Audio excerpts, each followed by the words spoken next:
Fermi মুরগি আর tiger মুরগি এই দুইটা জাত পালন করে কি আসলেই লাভ করা সম্ভব?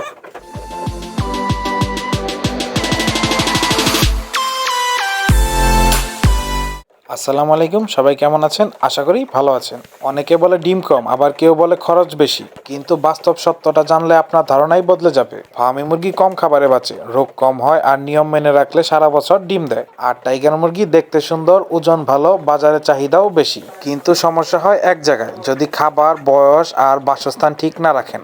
আপনি যদি সত্যি মুরগি পালন করে লাভ করতে চান, ভিডিওটা শেষ পর্যন্ত দেখুন। এই ভিডিওতে আমি বলবো কোন বয়সে কোন খাবার দিতে হয়।